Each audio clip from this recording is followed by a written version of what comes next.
Hello there, I'm the Biblical Translator, and so called because I paraphrase the Bible and try to make it relevant today. Today's scripture is taken from Luke 1:57, and it's where the godparents, what we would call godparents today, are a bit puzzled why Zachariah and Elizabeth are breaking tradition by naming their son John, when nobody in the family had been called John for generations. So they didn't quite understand. And it was only when Zachariah was obedient to God, when they questioned him and said, are you going to name this child John? And he said, yes, his name is John. Well, he wrote it down because he'd been made dumb from the time he doubted that Elizabeth was going to have a baby. So this was 8 days during the circumcision ceremony. And the circumcision ceremony is a bit like a christening today, only it's a Jewish ritual, and it's where they circumcise the baby, and the godparents, or they call them something else, name the baby. And so this was the time where John the Baptist was to be named. And so by being obedient to God and saying, no, his name is John, he's not going to be called Zachariah, he was able to speak, and he gave praises to God because he was so happy to get his voice back.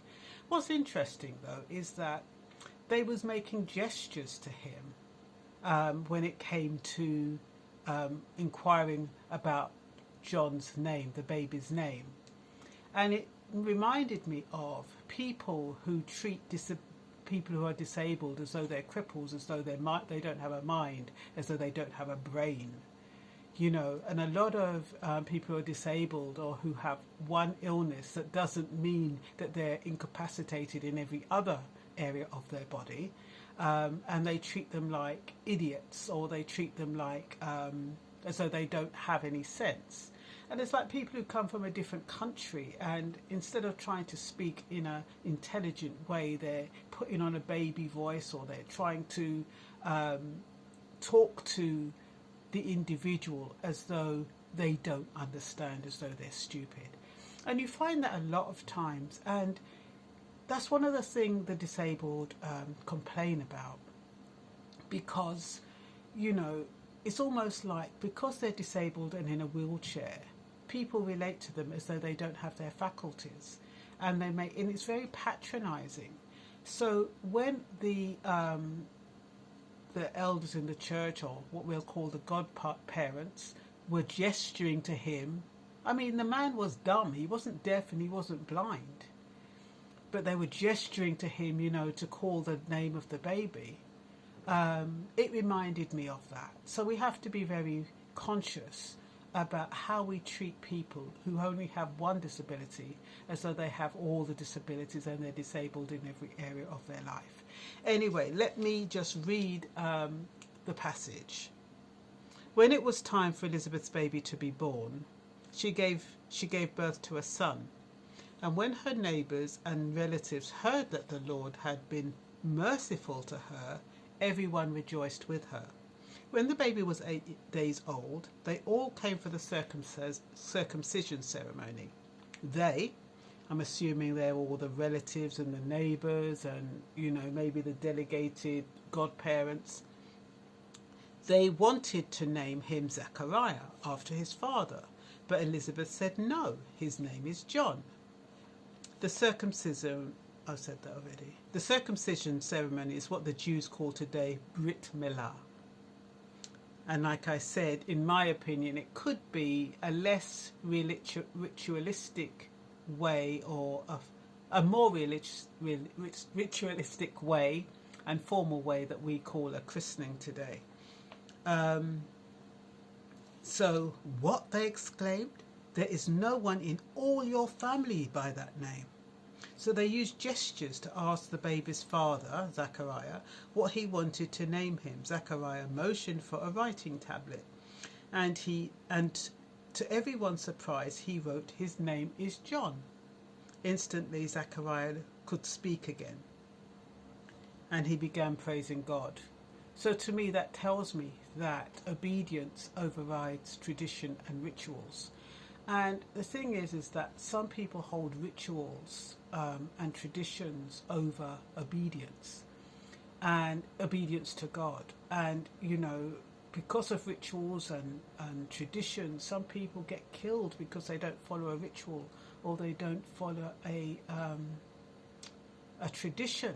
And I appreciate that traditions are meant to, you know, bond generations, and they kind of go through cultures and they join cultures together, and they kind of, it's like a legacy. But at the same time, obedience to God is the most important. And the obedience to God is really about love over everything else. When you're thinking about rituals and you're thinking about traditions, just remember, love rules over and above everything else. And obedience to God is about showing God love and respect. God had visited Zechariah. He had doubted him. And in doubting him, he had not shown love to him. So Zechariah was now showing love to God by being obedient and respecting his wishes to call him John.